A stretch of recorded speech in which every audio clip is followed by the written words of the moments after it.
ਸਤਿ ਸ਼੍ਰੀ ਅਕਾਲ। ਤੁਸੀਂ ਜੁੜੇ ਹੋਏ ਹੋ ਪੰਜਾਬੀ ਰੇਡੀਓ USA ਦੇ ਨਾਲ ਤੇ ਮੈਂ ਹਾਂ ਪ੍ਰਵੀਨ ਸ਼ਰਮਾ ਲੈ ਕੇ ਹਾਜ਼ਰ ਹਾਂ ਪ੍ਰੋਗਰਾਮ ਅਪਡੇਟ ਅਮਰੀਕਾ।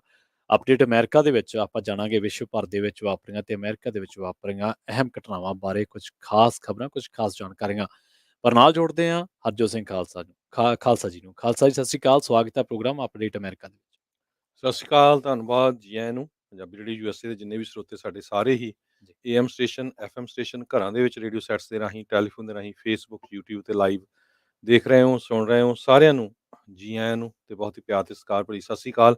ਸਰੋਤਿਓ, ਅੱਜ ਜੂਨ ਦੀ 22 ਤਰੀਕ ਆ, ਦਿਨ ਬੁੱਧਵਾਰ ਆ। ਤੁਹਾਡੇ ਲਈ ਸਵੇਰ ਦਾ ਅਪਡੇਟ ਅਮਰੀਕਾ ਪ੍ਰੋਗਰਾਮ ਲੈ ਕੇ ਹਾਜ਼ਰ ਹੋਏ ਆ। ਜੀ, ਪ੍ਰੋਗਰਾਮ ਦੇ ਵਿੱਚ ਅੱਗੇ ਵਧਾਂਗੇ, ਖਬਰਾਂ ਵੱਲ ਵਧਾਂਗੇ, ਪਰ ਉਸ ਤੋਂ ਪਹਿਲਾਂ ਧੰਨਵਾਦ ਸਾਡੇ ਸਪਾਂਸਰਸ ਦਾ ਜਿਹੜੇ ਜ਼ਰੀਆ ਬੰਦ ਨੇ ਇਹਨਾਂ ਪ੍ਰੋਗਰਾਮਾਂ ਨੂੰ ਤੁਹਾਡੇ ਤੱਕ ਪਹੁੰਚਾਉਣ ਦਾ। ਖਾਲਸਾ ਇੰਸ਼ੋਰੈਂਸ ਏਜੰਸੀ ਵਾਲੇ ਪਿਛਲੇ ਕਈ ਦਹਾਕਿਆਂ ਤੋਂ ਇੰਸ਼ੋਰੈਂਸ ਦੇ ਵਿੱਚ ਵਧੀਆ ਸੇਵਾਵਾਂ ਦੇਣ ਦੇ ਲਈ ਜਾਣੇ ਜਾਂਦੇ ਨੇ। ਕਿਸੇ ਵੀ ਤਰ੍ਹਾਂ ਦੀ ਇੰਸ਼ੋਰੈਂਸ ਲੈਣੀ ਹੈ ਤਾਂ 408-272-2500 ਤੇ ਸੰਪਰਕ ਕਰ ਸਕਦੇ ਹੋ। ਤਿਰਕੀਆਨਾ ਇਮੀਗ੍ਰੇਸ਼ਨ ਲਾਅ ਫਰਮ ਵਾਲੇ ਜੇ ਤਿਰਕੀਆਨਾ ਇਮੀਗ੍ਰੇਸ਼ਨ ਬਾਬਤ ਤੁਹਾਡਾ ਕੋਈ ਸਵਾਲ ਹੈ, ਕੋਈ ਸਲਾਹ ਕਰਨੀ ਹੈ ਤਾਂ ਜੇ ਦੇ ਨਾਲ 415-909-0503 ਤੇ ਸੰਪਰਕ ਕਰ ਸਕਦੇ ਹੋ। Manjit Singh, Narinder Kaur Kular, Avtar Singh Manjal Clovis, Satnam Singh, Amarjit Singh Dusanjh, Sunny Purewal Yuba City, Paramjit Singh Deol Fresno, Lakhvir Singh Samra Texas, Kamaljit Singh Makhan Daulatpuria Stockton, Onkar Singh Fresno, Major Singh Sidhu, Varinder Singh Dhaliwal, Hardial Singh, Inderjit Kaur Dhaliwal Bakersfield, Jassi Gill, Raminder Singh Basra, Talwinder Singh Gill Bakersfield, Harjit Singh Lathrop, Antrop truck shop ਵਾਲੇ, ਬਰਨਸ ਤੇ ਜ਼ੈਂਡਰ ਗਰੁੱਪ ਵਾਲੇ। ਕਿਸੇ ਵੀ ਤਰ੍ਹਾਂ ਦਾ ਘਰ ਖਰੀਦਣਾ ਜਾਂ ਘਰ ਵੇਚਣਾ ਜਾਂ ਲੈਣਾ ਤੁਸੀਂ ਹੋਮ ਲੋਨ ਤਾਂ 855-905-2575 ਤੇ ਗੱਲ ਕਰ ਸਕਦੇ ਹੋ। ਜੀ ਖਾਲਸਾ ਜੀ। ਜੀ, ਅੱਜ ਦੀਆਂ ਖਬਰਾਂ ਵੱਲ ਚੱਲੀਏ ਤੇ ਅੱਜ ਪ੍ਰੈਜ਼ੀਡੈਂਟ ਜੋ ਬਾਈਡਨ ਹੋਣਾ ਨੇ ਫੈਡਰਲ ਗੈਸ ਟੈਕਸ ਹੌਲੀਡੇ ਦੇ ਉੱਤੇ ਗੱਲਬਾਤ ਕੀਤੀ ਹੈਗੀ ਆ। ਕਹਿੰਦੇ ਭਈ ਉਹਨਾਂ ਨੇ ਕਾਂਗਰਸ ਨੂੰ ਇਹ ਕਿਹਾ ਆ ਭਈ ਘੱਟੋ ਘੱਟ 3 ਮਹੀਨੇ ਦੇ ਲਈ ਜੋ ਫੈਡਰਲ ਦਾ ਗੈਸ ਟੈਕਸ ਹੁੰਦਾ ਆ ਗੈਸ ਦੇ ਉੱਤੇ, ਉਹ ਬੰਦ ਕੀਤਾ ਜਾਵੇ। Right now 18.4 cent gas tax ਹੈਗਾ ਫੈਡਰਲ ਜੀ ਪਰ ਗੈਲਨ ਦੇ ਉੱਤੇ। ਬਹੁਤ ਸਾਰੀਆਂ ਸਟੇਟਸ ਦੇ ਉੱਤੇ ਉਹਨਾਂ ਦਾ ਟੈਕਸ ਜ਼ਿਆਦਾ, ਜਿਨ੍ਹਾਂ ਦੇ ਵਿੱਚ ਆਪਣੀ ਸਾਡੀ ਗੋਲਡਨ ਸਟੇਟ ਕੈਲੀਫੋਰਨੀਆ ਵੀ ਆ। ਤੇ 18.4 ਸੈਂਟ ਪਰ ਗੈਲਨ ਗੈਸ ਦੇ ਉੱਤੇ ਆ, 24.4 ਸੈਂਟ ਪਰ ਗੈਲਨ ਡੀਜ਼ਲ ਦੇ ਉੱਤੇ ਹੈਗਾ ਆ। ਤੇ ਸਮਰ ਦੇ ਵਿੱਚ ਐਵਰੇਜ ਗੈਸ ਦੀ ਪ੍ਰਾਈਸ ਕਹਿੰਦੇ $6 ਤੱਕ ਪਹੁੰਚ ਜਾਊਗੀ, ਜੋ ਕਿ ਐਵਰੇਜ $5 ਦੇ ਕਰੀਬ ਰਾਈਟ ਨਾਓ ਹੈਗੀ ਆ। ਪਰ ਕੈਲੀਫੋਰਨੀਆ ਦੇ ਵਿੱਚ ਤਾਂ $6 ਤੋਂ $7 ਦੇ ਲਾਗੇ-ਛਾਗੇ ਹੈਗੀ ਆ। ਕਈ ਜਗ੍ਹਾ ਦੇ ਉੱਤੇ ਤਾਂ $9-10 ਵੀ ਆਪਾਂ ਸੁਣਿਆ ਸੀ। ਸੋ ਗਰਮੀਆਂ ਦੇ ਵਿੱਚ ਗੈਸ ਦੀ ਪ੍ਰਾਈਸ ਘਟਣ ਦੇ ਕੋਈ ਚਾਂਸ ਨਹੀਂ, ਸੋ ਵਧਣੀ ਆ। ਉਹਨੂੰ ਦੇਖਦੇ ਹੋਏ ਪ੍ਰੈਜ਼ੀਡੈਂਟ ਜੋ ਬਾਈਡਨ ਹੋਣਾ ਨੇ ਕਾਂਗਰਸ ਨੂੰ ਇਹ ਕਿਹਾ ਵੀ ਘੱਟੋ-ਘੱਟ 3 ਮਹੀਨੇ ਜੋ ਇਹ ਟੈਕਸ ਹੁੰਦਾ ਫੈਡਰਲ ਦਾ, ਉਸ ਨੂੰ ਰਿਮੂਵ ਕਰ ਦਿੱਤਾ ਜਾਵੇ। ਸੋ ਹੁਣ ਦੇਖਦੇ ਹਾਂ ਆਪਾਂ ਜੋ ਕਾਂਗਰਸ ਹੈ ਉਹ ਕਿੱਦਾਂ ਇਹਦੇ ਉੱਤੇ ਐਕਟ ਕਰਦੀ ਹੈਗੀ ਹੈ, ਕਿਉਂਕਿ ਕਾਂਗਰਸ ਨੂੰ ਇਹ ਸਾਰਾ ਕੁਛ ਪਾਸ ਕਰਨਾ ਪੈਣਾ ਹੈਗਾ ਆ। ਮਾਰਕ ਜ਼ੈਂਡੀ ਇੱਕ ਹੈਗੇ ਚੀਫ ਇਕੋਨੋਮਿਸਟ ਮੂਡੀਜ਼ ਐਨਾਲਿਟੀਕਲ ਦੇ, ਉਹਨਾਂ ਨੇ ਇਹ ਕਿਹਾ ਵੀ ਪਿਛਲੇ 12 ਮਹੀਨਿਆਂ ਦੇ ਵਿੱਚ 8.6% ਇਨਫਲੇਸ਼ਨ ਵਧੀ ਹੈਗੀ ਆ। ਕਮੋਡਿਟੀਜ਼ ਦੀਆਂ ਪ੍ਰਾਈਸਿਸ ਬਹੁਤ ਜ਼ਿਆਦਾ ਹਾਈ ਹੋਈਆਂ ਆ, ਖਾਸ ਕਰਕੇ ਉਸ ਟਾਈਮ ਤੋਂ ਬਾਅਦ ਜਦੋਂ ਤੋਂ ਹੀ ਰਸ਼ੀਆ ਨੇ ਯੂਕਰੇਨ ਦੇ ਵਿੱਚ ਇੱਕ ਤਰ੍ਹਾਂ ਦੇ ਨਾਲ ਆਪਣਾ ਅਟੈਕ ਸ਼ੁਰੂ ਕੀਤਾ ਹੋਇਆ, ਯੂਕਰੇਨ ਦੇ ਉੱਤੇ ਲੜਾਈ ਸ਼ੁਰੂ ਕੀਤੀ ਹੋਈ ਹੈਗੀ ਆ। ਨੈਂਸੀ ਪਲੋਸੀ ਹਾਊਸ ਸਪੀਕਰ, ਜੀ ਉਹ ਵੀ ਕਹਿ ਰਹੀ ਆ ਵੀ ਠੀਕ ਆ, ਮੈਂ ਐਗਰੀ ਕਰਦੀ ਹੈਗੀ ਆ ਪ੍ਰੈਜ਼ੀਡੈਂਟ ਜੋ ਬਾਈਡਨ ਉਹਨਾਂ ਦੇ ਇਸ ਪੁਆਇੰਟ ਦੇ ਨਾਲ। ਸੋ ਲੱਗਦਾ ਹੈ ਇਹ ਪਾਸ ਹੋ ਜਾਊਗਾ, ਪਰ ਕਦੋਂ ਪਾਸ ਹੋਊਗਾ, ਕਿੰਨਾ ਕੁ ਟਾਈਮ ਲੱਗੂਗਾ, ਇਹਦੇ ਨਾਲ ਇਹ ਆਉਣ ਵਾਲੇ ਦਿਨਾਂ ਦੇ ਵਿੱਚ ਪਤਾ ਚੱਲੂਗਾ। ਗੈਸ ਟੈਕਸ ਜੇ 22 ਸੈਂਟ ਦੀ ਵੀ ਬ੍ਰੇਕ ਹੋ ਜਾਂਦੀ ਆ ਜਾਂ 18 ਸੈਂਟ ਦੀ ਆ, ਉਹਦੇ ਨਾਲ ਕਿੰਨਾ ਕੁ ਜ਼ਿਆਦਾ ਜਿਹੜਾ ਆਮ ਲੋਕਾਂ ਦੇ ਉੱਤੇ ਅਸਰ ਪਊਗਾ। ਇਹ ਬਾਹਲਾ ਜ਼ਿਆਦਾ ਨਹੀਂ ਫਰਕ ਪੈਣਾ ਹੈਗਾ ਜੇ ਉਹ ਵੀ ਸਿਰਫ 3 ਮਹੀਨੇ ਦੇ ਲਈ ਹੈਗਾ ਆ। ਸੋ ਸਾਰੇ ਫਿਗਰਸ ਕਿਸ ਤਰ੍ਹਾਂ ਕਿੰਨਾ ਕੁ ਤੁਹਾਨੂੰ ਜਿਹੜੀ ਆ ਫਾਇਦਾ ਹੋਊਗਾ ਉਸ ਸੈਂਸ ਦੇ ਨਾਲ, ਇਹ ਹਜੇ ਜਦੋਂ ਪਾਸ ਹੋਊਗਾ ਉਹ ਤੋਂ ਬਾਅਦ ਹੀ ਪਤਾ ਚੱਲੂਗਾ। ਜੀ ਅਗਲੀ ਜਿਹੜੀ ਖਬਰ ਆ ਉਹ ਅਫਗਾਨਿਸਤਾਨ ਤੋਂ ਆ ਰਹੀ ਹੈ, ਜਿੱਥੋਂ ਦੀ ਖਬਰ ਨੇ ਪੂਰੀ ਦੁਨੀਆ ਨੂੰ ਹਿਲਾ ਕੇ ਰੱਖ ਦਿੱਤਾ। 500 ਕਿਲੋਮੀਟਰ ਤੱਕ ਦਾ ਭੂਚਾਲ ਦਾ ਅਸਰ ਦਿਖਿਆ। ਅਫਗਾਨਿਸਤਾਨ ਦੇ ਵਿੱਚ ਜ਼ਬਰਦਸਤ ਭੂਚਾਲ ਕਰਕੇ 1000 ਲੋਕਾਂ ਦੀ ਮੌਤ ਹੋ ਗਈ ਹੈ। ਰਿਕਟਰ ਸਕੇਲ ਉੱਤੇ 6.1 ਇਹਦੀ ਜਿਹੜੀ ਹੈ ਗਤੀ ਆ ਉਹ ਨਾਪੀ ਗਈ ਆ।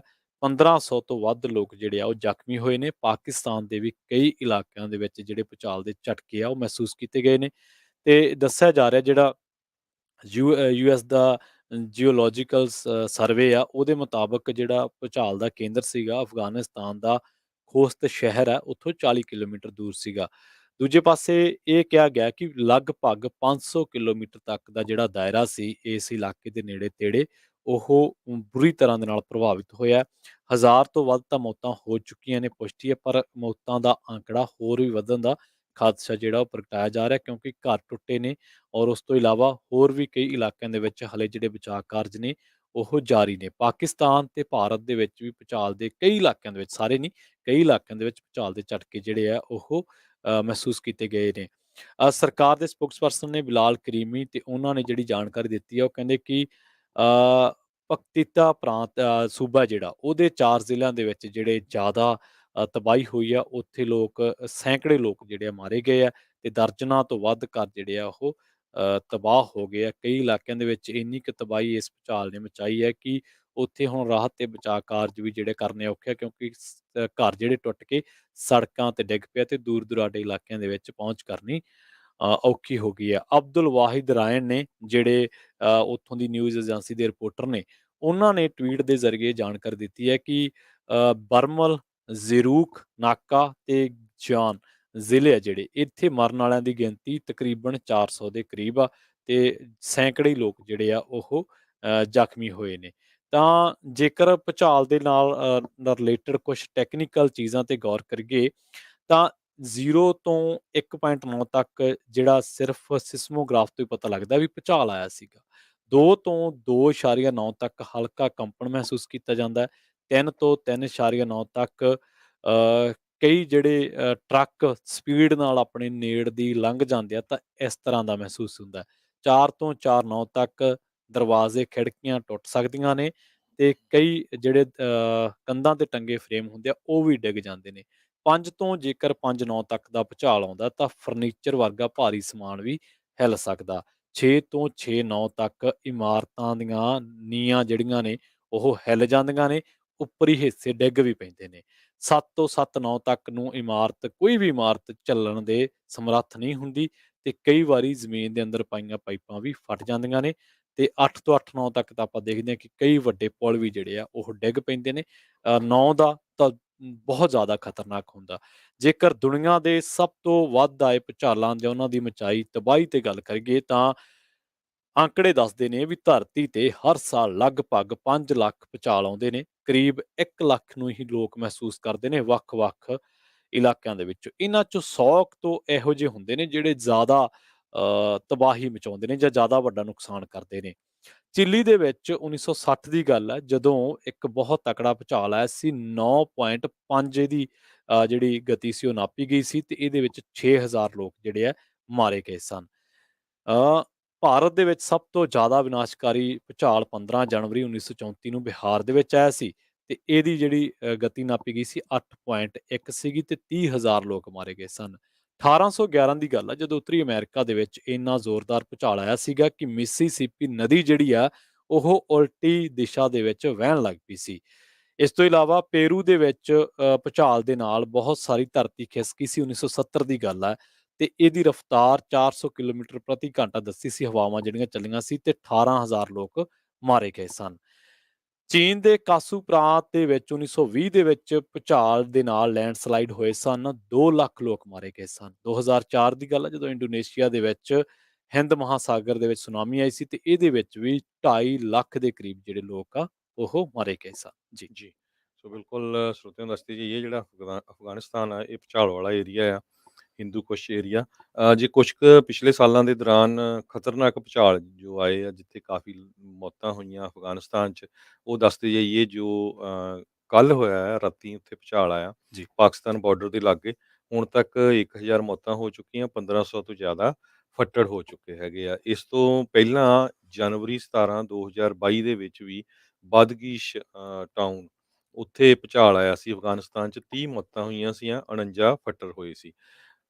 ਅਕਤੂਬਰ 26, 2015 ਨੂੰ ਹਿੰਦੂ ਕੁਸ਼ ਦੇ ਵਿੱਚ ਭੁਚਾਲ ਆਇਆ ਸੀ। 399 ਲੋਕਾਂ ਦੀਆਂ ਮੌਤਾਂ ਹੋਈਆਂ ਸੀਆਂ ਤੇ 2536 ਫੱਟੜ ਹੋਏ ਸੀ। ਇਸ ਤੋਂ ਪਹਿਲਾਂ ਮਾਰਚ 25, 2002 ਦੇ ਵਿੱਚ ਵੀ ਹਿੰਦੂਕੁਸ਼ ਏਰੀਏ 'ਚ ਭੁਚਾਲ ਆਇਆ ਸੀ। 1000 ਜਣੇ ਦੀ ਮੌਤ ਹੋਈ ਸੀ, 200 ਦੇ ਕਰੀਬ ਫੱਟੜ ਹੋਏ ਸੀ।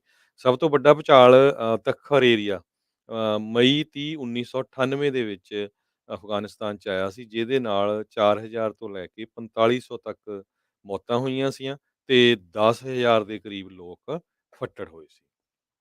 ਜੀ, ਅਗਲੀ ਖਬਰ ਵੱਲ ਚੱਲੀਏ। ਆਪਾਂ ਯੂਐਸਏ ਵੱਲ ਆਈਏ ਵਾਪਸ ਤੇ ਯੂਐਸਏ ਦੇ ਵਿੱਚ ਜੋ ਸੈਨੇਟਰਸ ਹੈਗੇ ਆ, ਜੀ, ਉਹਨਾਂ ਨੇ ਬਾਈਪਾਰਟੀਸ਼ਨ ਬ੍ਰੇਕ ਥਰੂ ਕੀਤਾ ਹੈਗਾ ਗਨ ਸੇਫਟੀ ਲੈਜਿਸਲੇਸ਼ਨ ਨੂੰ ਲੈ ਕੇ। ਹਮ, ਦੋਨੋਂ ਹੀ ਪਾਰਟੀਆਂ ਦੇ ਸੈਨੇਟਰਸ ਨੇ ਰਲ ਕੇ ਇੱਕ ਬਿੱਲ ਆਲਮੋਸਟ ਹੁਣ ਰੈਡੀ ਕਰ ਲਿਆ ਆ। ਉਹ ਦੇਖੋ ਵੀ ਸੈਨੇਟ ਦੇ ਵਿੱਚ ਜਾਊਗਾ, ਕਿੱਦਾਂ ਪਾਸ ਹੁੰਦਾ ਆ। ਪਰ 30 ਸਾਲਾਂ ਦੇ ਵਿੱਚ, ਪਿਛਲੇ 30 ਸਾਲਾਂ ਦੇ ਦੌਰਾਨ ਪਹਿਲੀ ਵਾਰੀ ਹੋਇਆ ਆ ਵੀ ਗਨ ਵਾਇਲੈਂਸ ਤੇ ਗਨ ਕੰਟਰੋਲ ਨੂੰ ਲੈ ਕੇ ਦੋਨੋਂ ਹੀ ਪਾਰਟੀਆਂ ਰਲ ਕੇ ਇੱਕ ਬਿੱਲ ਤਿਆਰ ਕਰਨ ਜਾ ਰਹੀਆਂ ਜਾਂ ਆਲਮੋਸਟ ਉਹ ਰੈਡੀ ਹੋ ਗਈਆਂ ਆ। ਹਾਲਾਂਕਿ ਇਸ ਬਿੱਲ ਦੇ ਵਿੱਚ assault style rifles, high capacity magazines ਤੇ ਐਕਸਪੈਂਡਡ ਬੈਕਗਰਾਉਂਡ ਚੈੱਕ ਰਿਕੁਆਇਰਮੈਂਟ ਇਹ ਹੈ ਨਹੀਂ, ਕਿਉਂਕਿ ਇਹਨਾਂ ਨੂੰ ਡੈਮੋਕ੍ਰੇਟਸ ਮੰਗਦੇ ਸੀ ਵੀ ਇਹ ਜ਼ਰੂਰ ਇਨਕਲੂਡ ਹੋਣੀਆਂ ਚਾਹੀਦੀਆਂ। ਪਰ ਬਾਕੀ ਚੀਜ਼ਾਂ ਦੇ ਉੱਤੇ ਜੋ ਐਗਰੀਮੈਂਟ ਹੋਇਆ ਆ ਉਹਦੇ ਵਿੱਚ ਮੈਂਟਲ ਹੈਲਥ ਨੂੰ ਲੈ ਕੇ ਬਿਲੀਅਨਸ ਆਫ ਡਾਲਰ ਵੱਖ-ਵੱਖ ਸਟੇਟਾਂ ਨੂੰ ਦਿੱਤੇ ਜਾਊਗੇ ਤੇ ਸਟੇਟਸ ਨੂੰ ਹੋਰ ਪਾਵਰਸ ਦਿੱਤੀਆਂ ਗਈਆਂ ਆ ਵੀ ਉਹ ਆਪਣੇ ਜੋ ਰੈਜ਼ੀਡੈਂਟਸ ਆ ਉਹਨਾਂ ਤੋਂ ਗਨਸ ਵਾਪਸ ਲੈ ਸਕਦੇ ਆ ਜੇ ਉਹਨਾਂ ਨੂੰ ਲੱਗਦਾ ਵੀ ਇਹ ਬੰਦਾ ਕੋਈ ਗਲਤ ਕੰਮ ਕਰ ਸਕਦਾ ਹੈ, ਕਿਸੇ ਮਾਸ ਸ਼ੂਟਿੰਗ 'ਚ ਇਨਵੋਲਵ ਹੋ ਸਕਦਾ ਹੈ।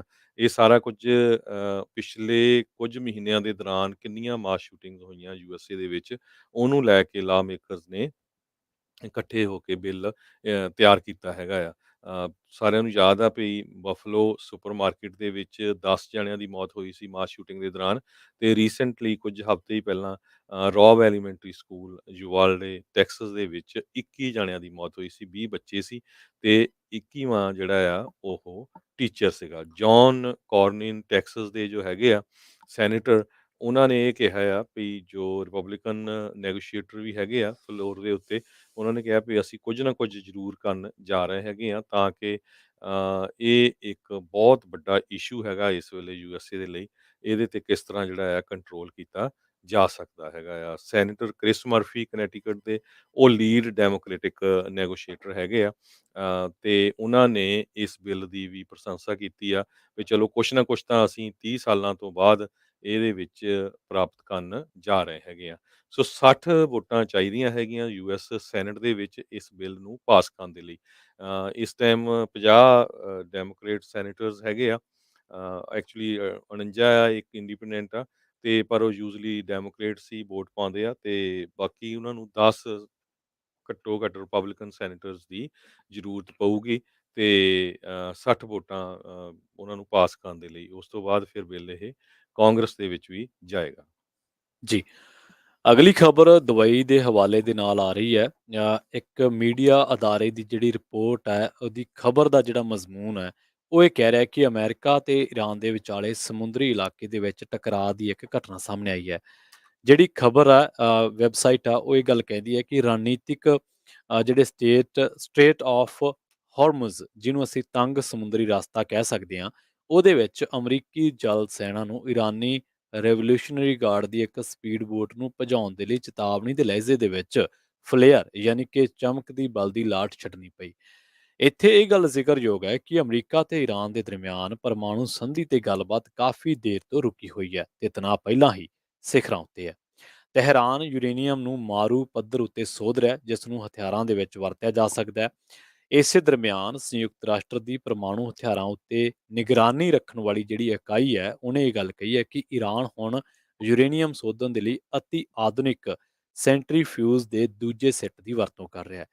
ਇੱਥੇ ਇਹ ਵੀ ਜ਼ਿਕਰਯੋਗ ਹੈ ਕਿ ਈਰਾਨ ਜ਼ਮੀਨਦੋਜ਼ ਫੋਰਦੋ ਕੇਂਦਰ ਉੱਤੇ ਯੂਰੇਨੀਅਮ ਸੋਧ ਰਿਹਾ ਹੈ। ਅਮਰੀਕਾ ਦੀ ਜਲ ਸੈਨਾ ਦੇ ਮੁਤਾਬਕ ਦੋਵਾਂ ਧਿਰਾਂ ਦੇ ਵਿਚਾਲੇ ਟਕਰਾਅ ਸਟੇਟ ਆਫ ਹਾਰਮਜ਼ ਦੇ ਵਿੱਚ ਹੋਇਆ। ਈਰਾਨੀ ਕਿਸ਼ਤੀਆਂ ਹਾਰਮਜ਼ ਤੋਂ ਫਾਰਸ ਦੀ ਖਾੜੀ ਦੇ ਵਿੱਚ ਦਾਖਲ ਹੋ ਰਹੀਆਂ ਸਨ, ਜਿੱਥੇ ਉਹਨਾਂ ਦਾ ਸਾਹਮਣਾ ਅਮਰੀਕੀ ਪੈਟਰੋਲ ਜਹਾਜ਼ USS ਸਿਰੋਕੋ ਦੇ ਨਾਲ ਹੋ ਗਿਆ ਸੀ। ਈਰਾਨ ਨੇ ਹਾਲੇ ਤੱਕ ਇਸ ਘਟਨਾ ਉੱਤੇ ਕੋਈ ਬਿਆਨ ਜਾਰੀ ਨਹੀਂ ਕੀਤਾ। ਜੀ। ਅਗਲੀ ਖਬਰ ਇਲੈਕਸ਼ਨਸ ਨੂੰ ਲੈ ਕੇ ਆ। ਕੱਲ੍ਹ ਕਈ ਸਟੇਟਸ ਦੇ ਵਿੱਚ ਇਲੈਕਸ਼ਨਸ ਹੋਈਆਂ ਸੀਗੀਆਂ। ਜਾਰਜੀਆ, ਅਲਬਾਮਾ, ਵਰਜੀਨੀਆ ਤੇ ਵਾਸ਼ਿੰਗਟਨ ਡੀਸੀ ਦੇ ਵਿੱਚ ਰਿਪਬਲਿਕਨ ਵੋਟਰਸ ਨੇ ਜਾਰਜੀਆ ਦੇ ਵਿੱਚ ਪ੍ਰੈਜ਼ੀਡੈਂਟ ਡੋਨਲਡ ਟਰੰਪ ਹੋਣਾ ਦੀ ਜੋ ਐਂਡੋਰਸਮੈਂਟ ਸੀਗੀ ਕਾਂਗਰੈਸ਼ਨਲ ਸੀਟ ਦੇ ਲਈ, ਉਹਨੂੰ ਇਗਨੋਰ ਕੀਤਾ ਹੈਗਾ ਆ।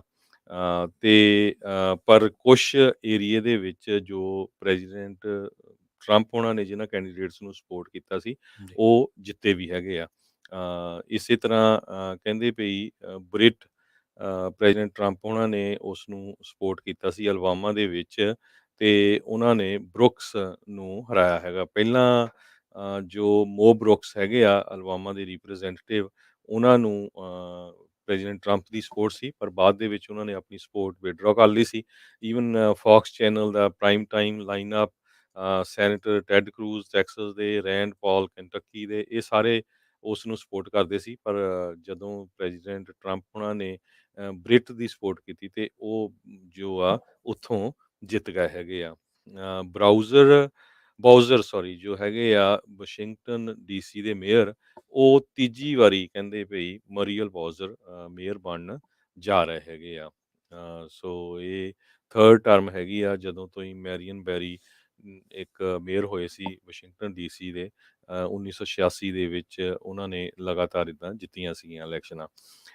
ਸੋ ਮੈਚ ਅਪ ਸੈਟ ਕੀ ਰੇਸਸ ਜੋ ਵਰਜੀਨੀਆ ਤੇ ਜਾਰਜੀਆ ਆ ਉਹਨਾਂ ਦੇ ਵਿੱਚ ਹੋ ਗਈਆਂ ਆ। ਸੋ ਨਵੰਬਰ ਦੇ ਵਿੱਚ ਜੋ ਇਲੈਕਸ਼ਨਸ ਹੋਣੀਆਂ ਆ, ਉਦੋਂ ਸਾਨੂੰ ਸਾਰਾ ਕੁਝ ਫਿਰ ਪਤਾ ਚੱਲੂਗਾ, ਕਿਉਂਕਿ ਨਵੰਬਰ ਦੇ ਵਿੱਚ ਬਹੁਤ ਸਾਰੀਆਂ ਕਾਂਗਰੈਸ਼ਨਲ ਸੀਟਸ ਦੇ ਉੱਤੇ ਇਲੈਕਸ਼ਨਸ ਹੋਣੀਆਂ ਆ, ਕੁਝ ਸੈਨੇਟ ਸੀਟ ਦੇ ਉੱਤੇ ਹੋਣੀਆਂ, ਮੇਅਰਸ, ਗਵਰਨਰਸ।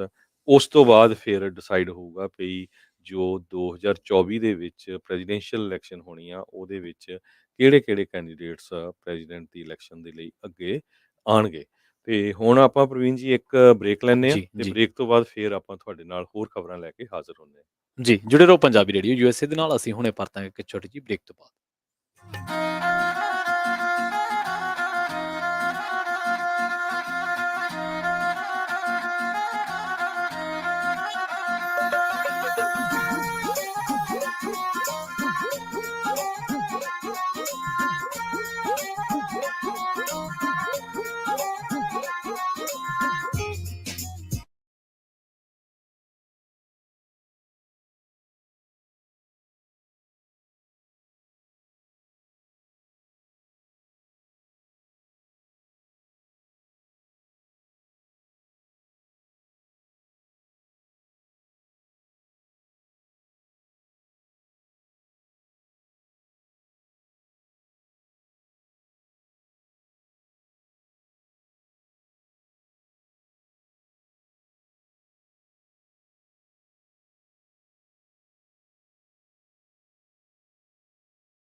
ਬ੍ਰੇਕ ਤੋਂ ਬਾਅਦ ਇੱਕ ਵਾਰ ਮੁੜ ਤੋਂ ਤੁਹਾਡਾ ਸਾਰਿਆਂ ਦਾ ਸਵਾਗਤ ਹੈ। ਤੁਸੀਂ ਸੁਣ ਰਹੇ ਹੋ ਪੰਜਾਬੀ ਰੇਡੀਓ ਯੂਐਸਏ ਤੇ ਪ੍ਰੋਗਰਾਮ ਚੱਲ ਰਿਹਾ ਅਪਡੇਟ ਅਮਰੀਕਾ। ਜੋੜਦੇ ਹਾਂ ਇੱਕ ਵਾਰ ਹਰਜੋਤ ਸਿੰਘ ਖਾਲਸਾ ਜੀ ਨੂੰ ਫਿਰ ਤੋਂ।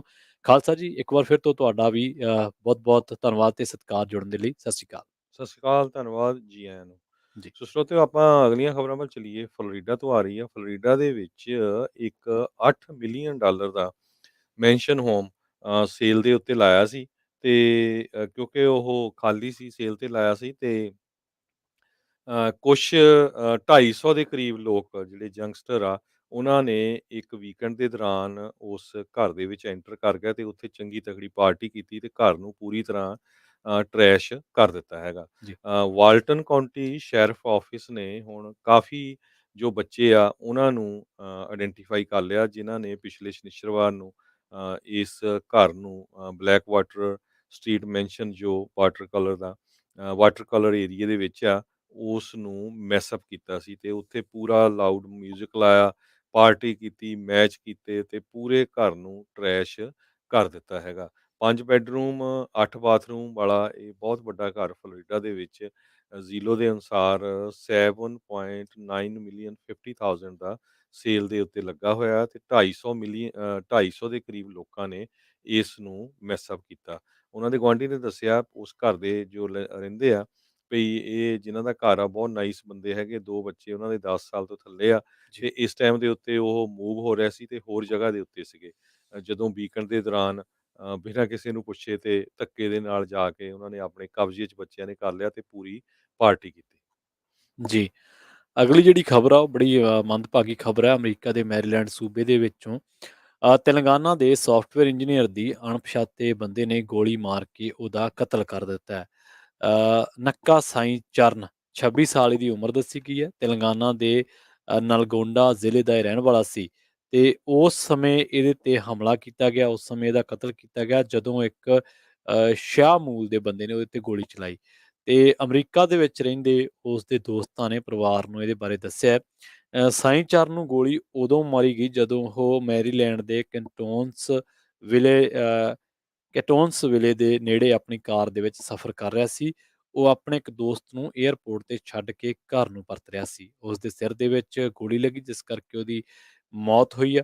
ਸਾਫਟਵੇਅਰ ਇੰਜੀਨੀਅਰ ਮੈਰੀਲੈਂਡ ਦੇ ਬਾਲਟਿਮੋਰ ਸ਼ਹਿਰ ਦੇ ਵਿੱਚ ਇੱਕ ਕੰਪਨੀ ਦੇ ਵਿੱਚ ਪਿਛਲੇ 2 ਸਾਲਾਂ ਤੋਂ ਕੰਮ ਕਰ ਰਿਹਾ ਸੀ ਤੇ ਇਹਦਾ ਜਿਹੜਾ ਸਬੰਧ ਆ ਤੇਲੰਗਾਨਾ ਦੇ ਲਨਗੋਂਡਾ ਜ਼ਿਲ੍ਹੇ ਦੇ ਵਿੱਚ ਦੱਸਿਆ ਗਿਆ। 26 ਸਾਲ ਦੀ ਉਮਰ ਹੈ ਤੇ ਨੱਕਾ ਸਾਈਂ ਚਰਨ ਵਜੋਂ ਇਹਦੀ ਜਿਹੜੀ ਆ ਪਛਾਣ ਆ ਉਹ ਕੀਤੀ ਗਈ ਆ। ਜੀ, ਬਹੁਤ ਹੀ ਮਾੜੀ ਖਬਰ ਜੀ, ਆ ਰਹੀ ਹੈ। ਭਾਰਤੀ ਮੂਲ ਦੇ ਇੰਜੀਨੀਅਰ ਨੂੰ ਗੋਲੀ ਮਾਰ ਕੇ ਮਾਰ ਦਿੱਤਾ ਗਿਆ ਬਾਲਟਿਮੋਰ ਦੇ ਵਿੱਚ।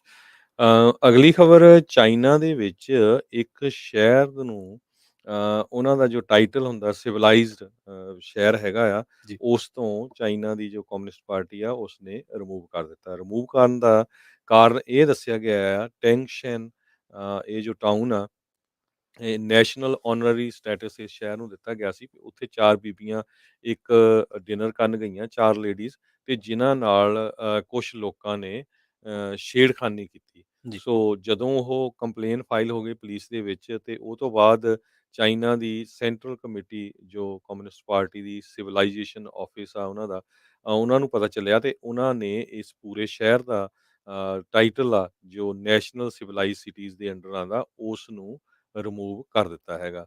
ਸੋ ਨੈਸ਼ਨਲ ਸਿਵਲਾਈਜ਼ਡ ਸਿਟੀਜ਼ ਚਾਈਨਾ ਵਾਲਿਆਂ ਨੇ ਕਾਫੀ ਸ਼ਹਿਰ ਬਣਾਏ ਹੋਏ ਆ ਵੀ ਜਿੱਥੇ ਕਿਸੇ ਨੂੰ ਕਿਸੇ ਤਰ੍ਹਾਂ ਦੀ ਕੋਈ ਤੰਗੀ ਨਾ ਆਵੇ, ਜੀ, ਬਹੁਤ ਵਧੀਆ ਜ਼ਿੰਦਗੀ ਲੋਕ ਜੀਂਦੇ ਹੋਣ। ਉਸ ਸ਼ਹਿਰ ਦਾ ਨਾਮ ਨਹੀਂ ਇਸ ਤਰ੍ਹਾਂ ਉਹਨਾਂ ਨੂੰ ਉਸ ਕੈਟਾਗਰੀ ਦੇ ਵਿੱਚ ਰੱਖਿਆ ਗਿਆ ਹੋਇਆ ਹੈਗਾ। ਸੋ 4 ਫੀਮੇਲ ਡਾਈਨਰਸ ਨੂੰ ਜਦੋਂ ਕੁਛ ਗਰੁੱਪ ਆਫ ਮੈਨ ਨੇ 10 ਜੂਨ ਨੂੰ ਕੀਤਾ, ਛੇੜਖਾਨੀ ਕੀਤੀ, ਤੇ ਇਹ ਖਬਰ ਨੈਸ਼ਨਲ ਲੈਵਲ ਤੇ ਫੈਲੀ ਤੇ ਉਸ ਤੋਂ ਬਾਅਦ ਇਹ ਐਕਸ਼ਨ ਵਿਦਿਨ 24 ਘੰਟਿਆਂ ਦੇ ਵਿੱਚ ਲਿਆ ਗਿਆ ਹੈਗਾ।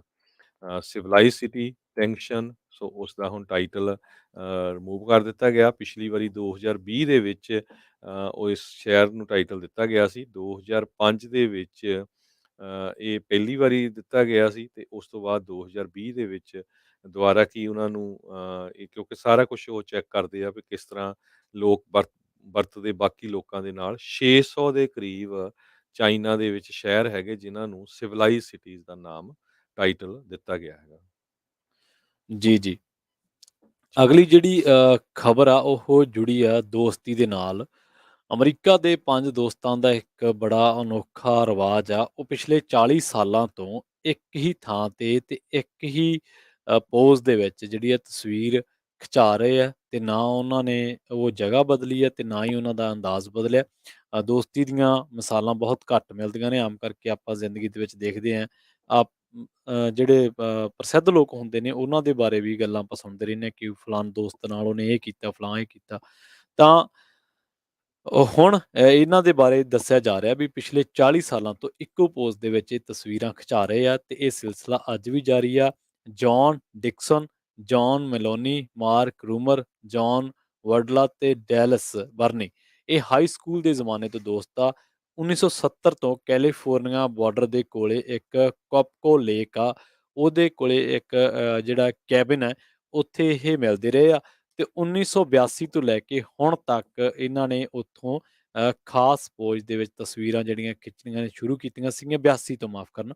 ਤੇ ਜਿਹੜਾ ਸਿਲਸਿਲਾ ਅੱਜ 2022 ਦੇ ਵਿੱਚ ਵੀ ਜਾਰੀ ਹੈ ਤੇ ਉਹ ਤਸਵੀਰਾਂ ਜਿਹੜੀਆਂ ਨੇ ਇੱਕ ਵੈਬਸਾਈਟ ਤੇ ਪਈਆਂ ਨੇ। 1982 ਦੀ ਜਿਹੜੀ ਪਹਿਲੀ ਤਸਵੀਰ ਹੈ ਜਿਹਦੇ ਵਿੱਚ ਖੱਬਿਓਂ ਸੱਜੇ John Wadley, Mark Rumer, Clary, Dallas Burney, John Maloney ਤੇ ਜੌਨ ਡਿਕਸਨ ਦੇਖੇ ਜਾ ਸਕਦੇ ਆ।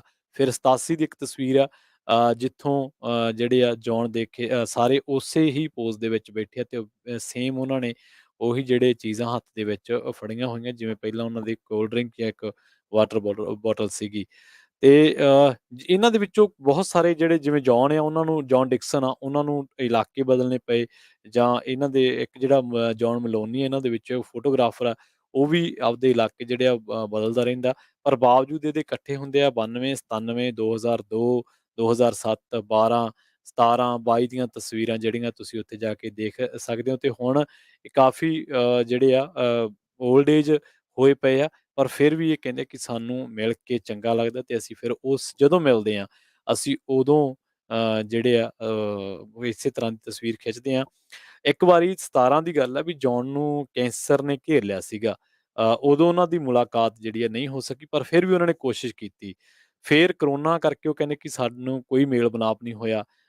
ਹੁਣ ਇਹ ਪੰਜੇ ਤੰਦਰੁਸਤ ਆ, ਜੌਨ ਡਿਕਸਨ ਵੀ ਠੀਕ ਆ ਤੇ ਇਹ ਫਿਰ ਵੀ ਕਹਿੰਦੇ ਕਿ ਜੇ ਕਿਸੇ ਨੂੰ ਕੋਈ ਸਰੀਰਕ ਦਿੱਕਤ, ਕੋਈ ਬਿਮਾਰੀ, ਪਰੇਸ਼ਾਨੀ ਹੁੰਦੀ ਹੈ ਤਾਂ ਅਸੀਂ ਉਹਦਾ ਹੱਲ ਕਰਦੇ ਹਾਂ।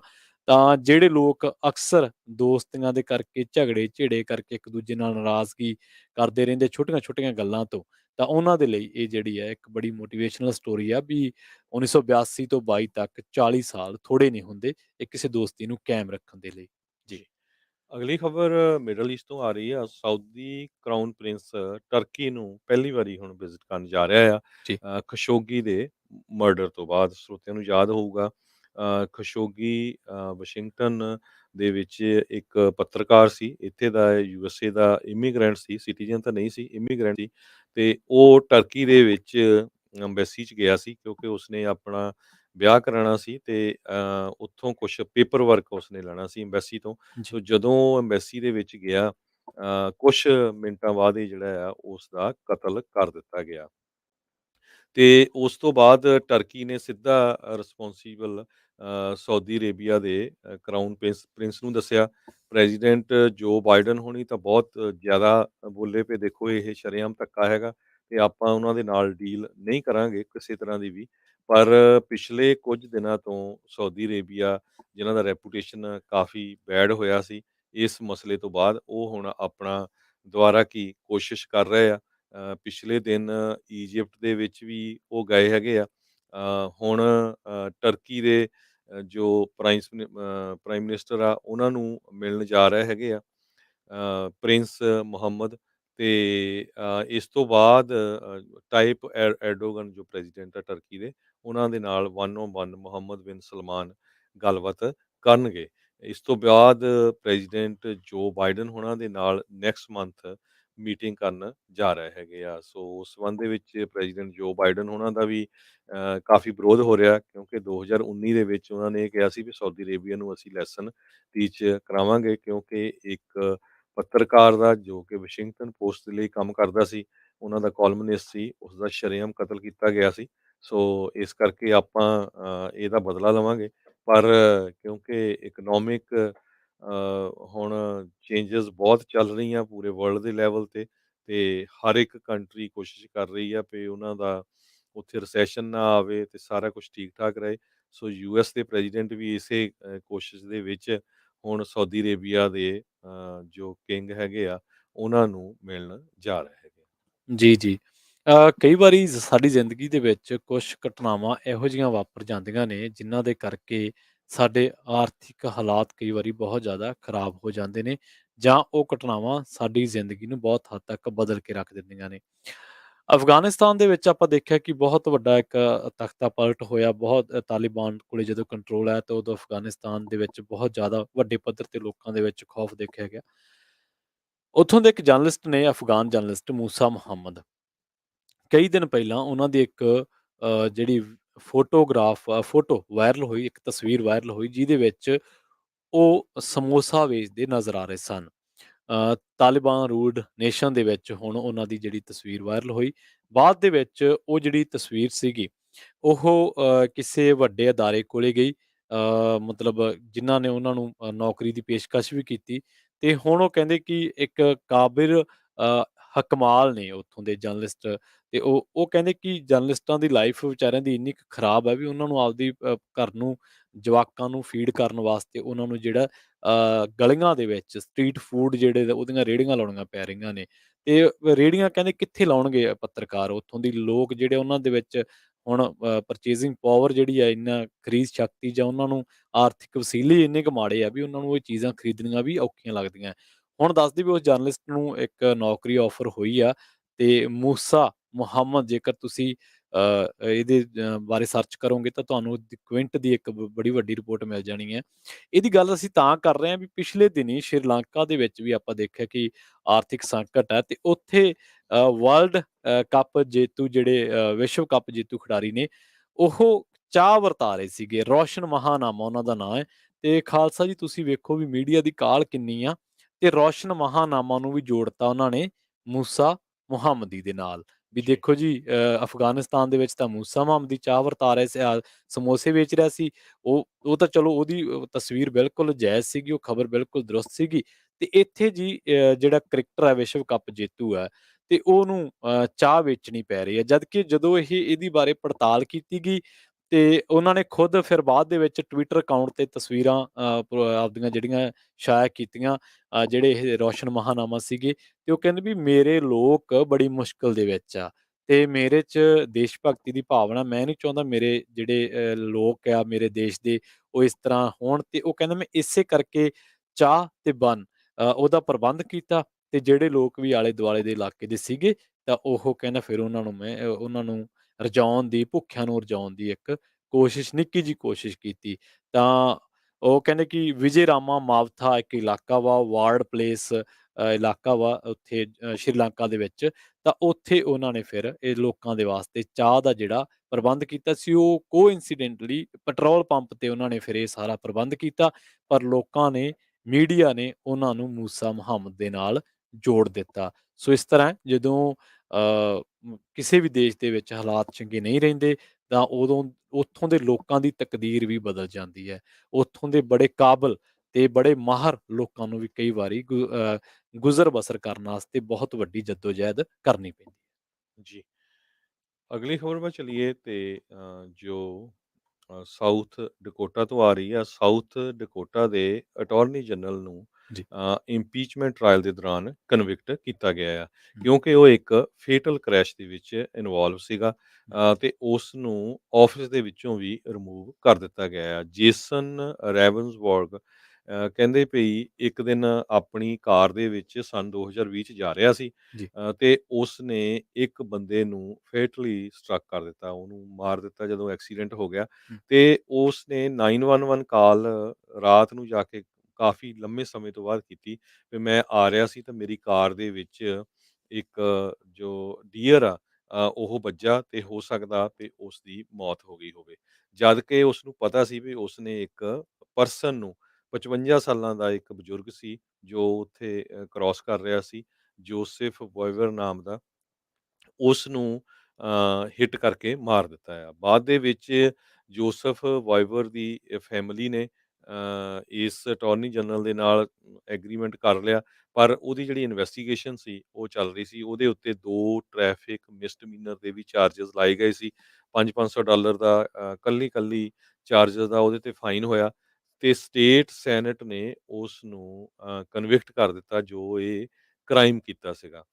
ਤੇ ਉਹ ਝੂਠ ਵੀ ਬੋਲਿਆ ਤੇ ਇਕੱਲਾ ਉਸ ਨੂੰ ਅਟਾਰਨੀ ਜਨਰਲ ਦੀ ਪੋਜੀਸ਼ਨ ਤੋਂ ਨਹੀਂ ਉਠਾਇਆ ਤੇ ਬਲਕਿ ਉਸ ਨੂੰ ਪੂਰੀ ਤਰ੍ਹਾਂ ਬੈਨ ਕਰ ਦਿੱਤਾ ਵੀ ਉਹ ਆਉਣ ਵਾਲੇ ਸਮੇਂ ਦੇ ਵਿੱਚ ਵੀ ਸਾਊਥ ਡਕੋਟਾ ਦੇ ਵਿੱਚ ਕਿਸੇ ਵੀ ਪੋਜੀਸ਼ਨ ਦੇ ਉੱਤੇ ਫਾਈਟ ਨਹੀਂ ਕਰ ਸਕਦਾ, ਕਿਸੇ ਵੀ ਪੋਜੀਸ਼ਨ ਨੂੰ ਉਹ ਪੋਲੀਟੀਕਲ ਪੋਜੀਸ਼ਨ ਨੂੰ ਨਹੀਂ ਲੈ ਸਕਦਾ। ਜੀ।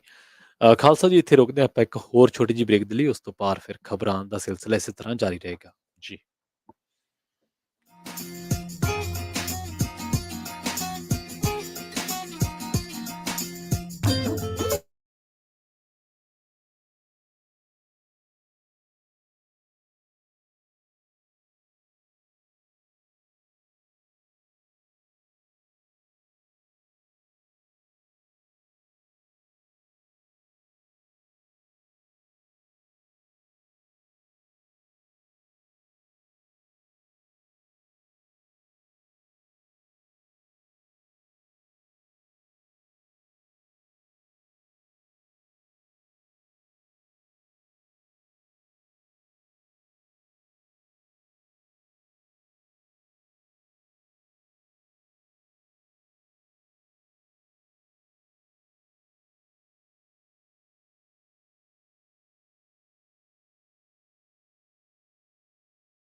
ਬ੍ਰੇਕ ਤੋਂ ਬਾਅਦ ਇੱਕ ਵਾਰ ਮੁੜ ਤੋਂ ਤੁਹਾਡਾ ਸਾਰਿਆਂ ਦਾ ਸਵਾਗਤ ਹੈ। ਤੁਸੀਂ ਸੁਣ ਰਹੇ ਹੋ ਪੰਜਾਬੀ ਰੇਡੀਓ USA ਤੇ ਪ੍ਰੋਗਰਾਮ ਚੱਲ ਰਿਹਾ ਜੀ ਅਪਡੇਟ ਅਮਰੀਕਾ। ਜੋੜਦੇ ਹਾਂ ਹਰਜੋਤ ਸਿੰਘ ਖਾਲਸਾ ਜੀ ਨੂੰ। ਖਾਲਸਾ ਜੀ, ਤੁਹਾਡਾ ਵੀ ਸਵਾਗਤ ਹੈ ਜੀ ਬ੍ਰੇਕ ਤੋਂ ਬਾਅਦ। ਸਤਿ ਸ਼੍ਰੀ ਅਕਾਲ, ਧੰਨਵਾਦ ਜੀ ਆਇਆਂ ਨੂੰ। ਜੀ ਸੋ ਤੇ ਜਿਸ ਤਰ੍ਹਾਂ ਤੁਹਾਨੂੰ ਪਤਾ ਹੀ ਆ ਵੀ ਹਰ ਬੁੱਧਵਾਰ ਨੂੰ ਸਾਡੇ ਨਾਲ ਮੋਹਨ ਸਿੰਘ ਚੀਮਾ ਜੀ ਜ਼ੈਂਡਰ ਮਾਰਗੇਜ ਤੋਂ ਜੁੜਦੇ ਆ ਤੇ ਉਹ ਸਾਡੇ ਨਾਲ ਜੁੜੇ ਹੋਏ ਆ। ਮੋਹਨ ਸਿੰਘ ਚੀਮਾ ਜੀ ਆਇਆਂ ਨੂੰ, ਸਤਿ ਸ਼੍ਰੀ ਅਕਾਲ। ਸਤਿ ਸ਼੍ਰੀ ਅਕਾਲ ਖਾਲਸਾ ਭਾਜੀ, ਆਪ ਜੀ ਨੂੰ, ਪ੍ਰਵੀਨ ਭਾਜੀ, ਤੁਹਾਨੂੰ ਜੀ ਅਤੇ ਸਭ ਸਰੋਤਿਆਂ ਨੂੰ ਮੇਰੇ ਵੱਲੋਂ ਪਿਆਰ ਭਰੀ ਸਤਿ ਸ਼੍ਰੀ ਅਕਾਲ ਜੀ। ਜੀ, ਸਤਿ ਸ਼੍ਰੀ ਅਕਾਲ। ਸੋ ਚੀਮਾ ਜੀ, ਕਾਫੀ ਕੁਝ ਰੀਅਲ ਸਟੇਟ ਚੇਂਜ ਹੋ ਰਿਹਾ, ਖਬਰਾਂ ਆ ਰਹੀਆਂ ਵੀ ਫੈਡ ਜੁਲਾਈ ਦੇ ਵਿੱਚ 3 ਕੁਆਰਟਰਸ ਬੇਸਿਸ ਪੁਆਇੰਟ ਇਨਕਰੀਜ਼ ਕਰੂਗਾ, ਸਤੰਬਰ 'ਚ ਇਨਕਰੀਜ਼ ਕਰੂਗਾ। ਅੱਜ ਮੈਂ ਨਿਊਜ਼ ਪੜ੍ਹ ਰਿਹਾ ਸੀ ਵੀ ਐਡਜਸਟੇਬਲ ਰੇਟ ਮਾਰਗੇਜ ਦੀ ਡਿਮਾਂਡ ਬਹੁਤ ਜ਼ਿਆਦਾ ਵੱਧ ਗਈ ਹੈਗੀ ਆ ਪਿਛਲੇ 13 ਸਾਲਾਂ ਦੇ ਦੌਰਾਨ, ਤੇ ਪਿਛਲੇ ਹਫ਼ਤੇ ਦੇ ਦੌਰਾਨ ਜਿਹੜੇ ਨਵੇਂ ਘਰ ਬਾਈ ਕਰਨ ਵਾਲੇ ਆ ਉਹਨਾਂ ਦੀ ਐਪਲੀਕੇਸ਼ਨ ਦੇ ਵਿੱਚ ਵੀ 8% ਦੇ ਕਰੀਬ ਇਨਕਰੀਜ਼ ਹੋਇਆ।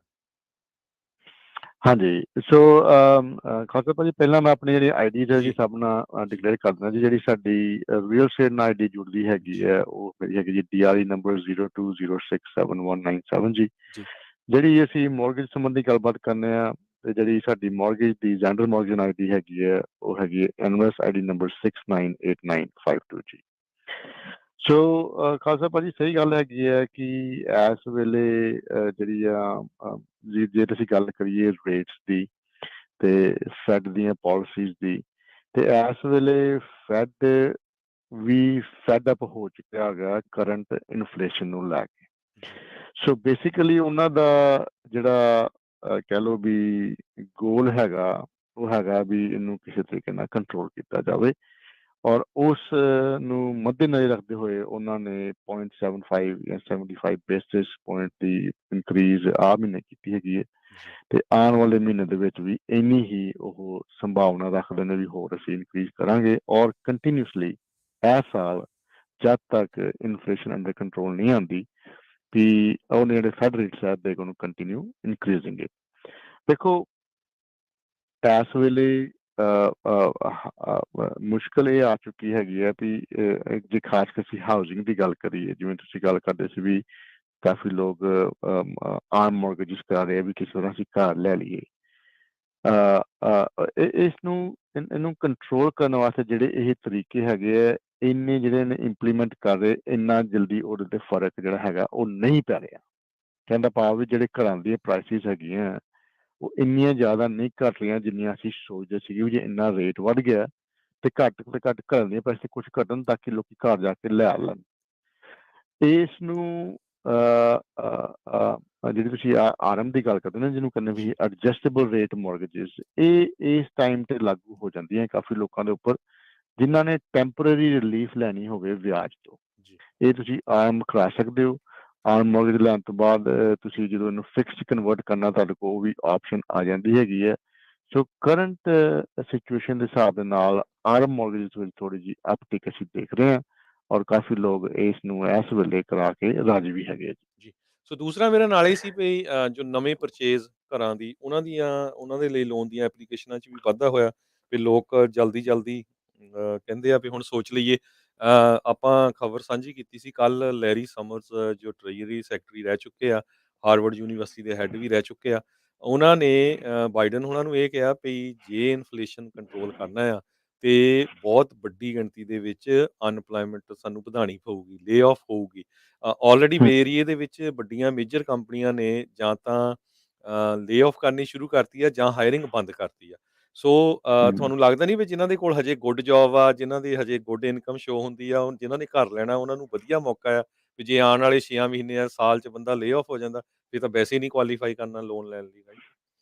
ਹਾਂਜੀ, ਹਾਂਜੀ। ਦੇਖੋ, ਅੱਜ ਸਵੇਰ ਦੀ ਇੱਕ ਹੋਰ ਖਬਰ ਸੀਗੀ, ਜਿਹੜੇ ਡੈਮੋਕ੍ਰੈਟਿਕ ਸਟ੍ਰੈਟਜਿਸਟ ਜਿਹੜੇ ਹੁੰਦੇ ਆ, ਉਹਨਾਂ ਨੇ ਫੈਡ ਨੂੰ ਇਹ ਚੇਤਾਵਨੀ ਦਿੱਤੀ ਆ ਵੀ ਭਾਈ ਜੇ ਤੁਸੀਂ ਜਿਸ ਹਿਸਾਬ ਨਾਲ ਰੇਟ ਵਧਾਉਣ ਰਹੇ ਜੇ, ਇਹਨੇ ਅਨਐਮਪਲੋਇਮੈਂਟ ਨੂੰ ਬਹੁਤ ਵਧਾ ਦੇਣਾ। ਜੀ ਇਹਦਾ ਖਤਰਾ ਹੈਗਾ ਵੀ ਦੇਖੋ, ਕੰਮ ਘੱਟ ਜੂਗਾ, ਲੋਕੀ ਜਿਵੇਂ ਘਰ ਨਹੀਂ ਲੈਂਦੇ ਜਾਂ ਮੌਰਗੇਜਿਸ ਨਹੀਂ ਕਰਾਉਂਦੇ, ਜਾਂ ਕੋਈ ਲੋਕੀ ਕਹਿ ਲਓ ਵੀ ਹੁਣ ਗੱਡੀ ਤੇਲ ਪਵਾਉਣਾ ਘਟਾ ਦੇਣਗੇ ਵੀ ਨਹੀਂ ਜਾਣਾ ਸੀ ਕਿਤੇ, ਅਸੀਂ ਘਰ ਪੈ ਜਾਂਦੇ ਕੋਈ ਨਹੀਂ, ਤੇ ਉਹਨਾਂ ਅਨਐਮਪਲੋਇਮੈਂਟ ਵੱਧ ਜਾਂਦੀ ਹੈ। ਅਨਐਮਪਲੋਇਮੈਂਟ ਜਦੋਂ ਵੱਧ ਜੂਗੀ, ਉਹ ਫਿਰ ਰਿਸੈਸ਼ਨ ਜਿਹੜੀ ਹੈਗੀ ਸਾਨੂੰ, ਉਹਦਾ ਵੀ ਇੱਕ ਖਤਰਾ ਜਿਹੜਾ ਹੈਗਾ ਬੜਾ ਵੱਡਾ ਬਣ ਜਾਂਦਾ ਸਾਡੇ ਵਾਸਤੇ ਵੀ ਹੁਣ ਰਿਸੈਸ਼ਨ ਆ ਗਿਆ, ਵੀ ਹੁਣ ਲੋਕੀ ਕੰਮ ਤੇ ਨਹੀਂ ਜਾਂਦੇ, ਘਰੇ ਬੈਠੇ ਹੈਗੇ ਆ। ਸੋ ਇਸ ਚੀਜ਼ ਨੂੰ ਵੀ ਬੜਾ ਇੱਕ ਇਹ ਇੰਪੋਰਟੈਂਟ ਜਿਹੜਾ ਸਬਜੈਕਟ ਇਸ ਵੇਲੇ ਹੈਗਾ ਵੀ ਜਿਹਦੇ ਵਾਸਤੇ ਗੱਲਬਾਤ ਜਿਹੜੀ ਹੈਗੀ ਆ, ਜਿਹੜੀ ਸਰਕਾਰ ਵੀ ਉਹ ਵੀ ਕਰ ਰਹੀ ਹੈਗੀ ਹੈ। It is important to notice ਕਿ ਇਸ ਵੇਲੇ ਨਾ ਅਸੀਂ ਇੱਕ ਟ੍ਰਾਂਜੀਸ਼ਨ ਫੇਸ ਹੈਗੇ ਹਾਂ, ਜਿਹਦੇ ਵਿੱਚ ਕੀ ਇਹ ਕਹਿਣ ਦਾ ਭਾਵ ਇਹ ਹੈਗਾ ਵੀ ਅਸੀਂ ਸਭ ਸੋਹਣੇ ਸੋਚ ਰਹੇ ਹਾਂ ਵੀ ਕੀ ਕੀਤਾ ਜਾਵੇ, ਘਰ ਲਈਏ ਕਿ ਨਾ ਲਈਏ। ਅਸੀਂ ਵੇਟ ਕਰ ਲਈ ਜਦੋਂ ਘਰਾਂ ਦੀ ਪ੍ਰਾਈਸਿਸ ਕਰਨੀਆਂ ਉਦੋਂ ਲਵਾਂਗੇ, ਉਦੋਂ ਵਿਆਜ ਕੀ ਹੋਣਗੇ। ਸੋ ਬੜਾ ਨਾ ਕਨਫਿਊਜ਼ਿੰਗ ਜਿਹਾ ਮਾਹੌਲ ਬਣਿਆ ਹੋਇਆ। ਬਟ ਇਹਦੇ ਵਿੱਚ ਜਿਹੜੀ ਮੈਂ ਇੱਕ ਪੀਸ ਆਫ ਐਡਵਾਈਸ ਦੇਣਾ ਚਾਹਾਂਗਾ ਖਾਲਸਾ ਭਾਜੀ, ਉਹ ਇਹ ਹੈਗੀ ਹੈ ਕਿ ਦੇਖੋ, ਜੇ ਤੇ ਘਰ ਤੁਸੀਂ ਆਪਣੇ ਰਹਿਣ ਵਾਸਤੇ ਲੈਣਾ ਤੇ ਫਿਰ ਤੁਸੀਂ ਜ਼ਿਆਦਾ ਨਾ ਸੋਚੋ, ਵੇਟ ਨਾ ਜ਼ਿਆਦਾ ਕਰੋ। ਇਹ ਜਿਹੜੀਆਂ ਘਰਾਂ ਦੀਆਂ ਪ੍ਰਾਈਸਿਸ ਹੈਗੀਆਂ ਇਹ ਘਟਣੀਆਂ ਨਹੀਂ ਹੈਗੀਆਂ ਜੀ, ਇਹਦੇ ਬੜੇ ਕਾਰਨ ਹੈਗੇ ਆ। ਇੱਕ ਜਿਹੜਾ ਇਹਦਾ ਮੇਨ ਕਾਰਨ ਹੈਗਾ ਉਹ ਹੈਗੀ ਹੈ ਸਪਲਾਈ ਐਂਡ ਡਿਮਾਂਡ।